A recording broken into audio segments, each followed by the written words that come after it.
welcome everybody to today's video, and we are looking at the plantain bananas here at Rima Farm.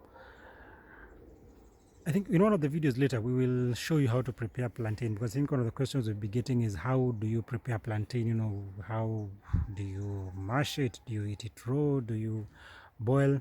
It actually has a wide variety of preparation methods, and we'll share a video about how to prepare that. But in today's video I'm just going to take you through the entire banana farm. Let's see the kind of varieties that we have. We'll also share the challenges of growing the plantain. Yeah, and let's go ahead and learn. So this is the first variety that we have of the plantain. I'm not sure, but I think it's called the French one. I'm not very sure, because I know there are three varieties, so I know the varieties by their distinctive features. So this one usually has a sizable banana. As you can see, it has very many pieces. What usually distinguishes the plantain is always the sharp edges. If you can see, the sharp edges around the bananas. That kind of is the easiest way to distinguish the plantain banana from any other banana. But the other distinguishing factors now will always be the number of fingers within each banana plant.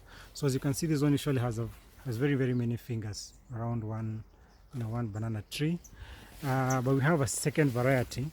I tend to think this variety has coastal origins, because in most languages you'll find them calling it mkono wa tembo.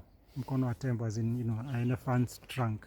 And as you can see, the fingers have that that distinctive shape of an elephant trunk. So what's usually funny about this mkono wa tembo variety of plantain, it only bears three bunches. So you can see here we have one, here we have two, and three. And every of the mkono tembo plantain bananas will always have three of those. I can show you maybe another mkono tembo that is within the farm, just to make you see. It's a very unique banana here. So here is another one. Very long fingers, but again, 1, 2, 3. There's another mkono tembo there.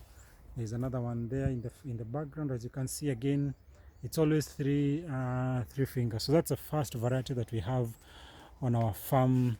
That's the second variety that we have on our farm here.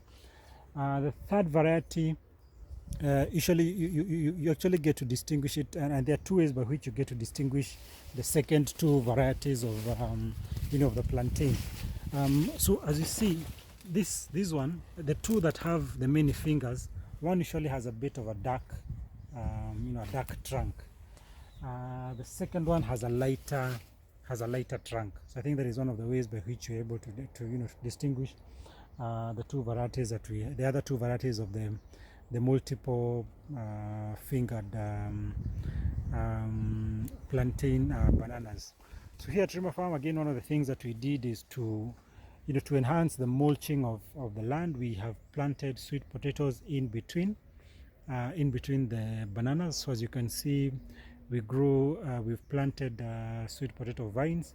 So it kind of helps to give the place a cool feeling, reduce the water evaporation, just ensure that we conserve a lot around what we grow here. So as you can see, all around the place we have a lot of sweet potato veins. So one of the things we've also done is to install drip irrigation into the farm, because one of the unique characteristics of the plantain banana is that it's a very heavy feeder in terms of water and in terms of manure. So if you are planning, or if you intend to grow any kind of banana, but more specifically the plantain banana, one of the things you will need to have a heavy investment in is water. The plantain banana does love a lot of water, so for you to sustainably grow plantain bananas, you need to ensure that you have a lot of water available in your farm to be able to to sustain the demands of the banana. So as you can see, we established this orchard in it should be in March, yes, February, March. Yeah, and I must say I'm happy with the progress. We also had some challenges with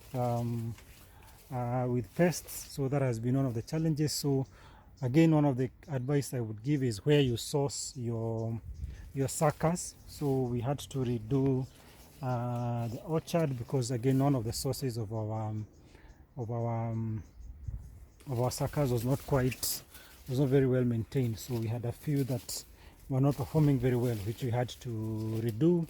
But as you can see, quite a number of them have really fruited. It's quite a lot of banana around here.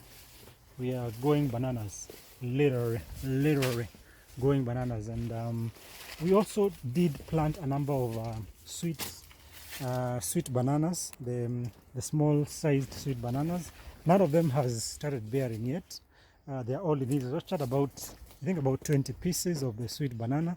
So they are all in this orchard.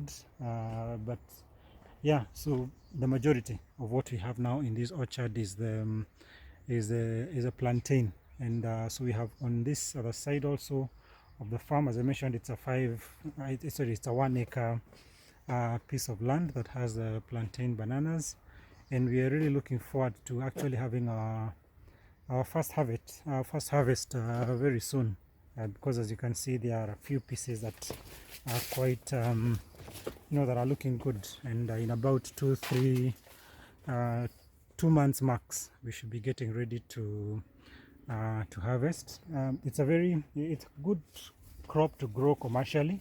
It gathers good prices, but also because of the variety of uses. You're not just relying on someone who is going to eat the banana as a fruit, because as I mentioned, it can be cooked, it can be boiled, it can be deep fried.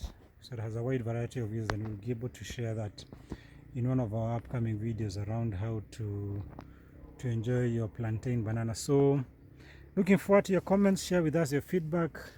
So as I mentioned, maybe in terms of the challenges, I think I must emphasize, if you intend to go into plantain farming, ensure that you have a reliable and consistent source of water and manure.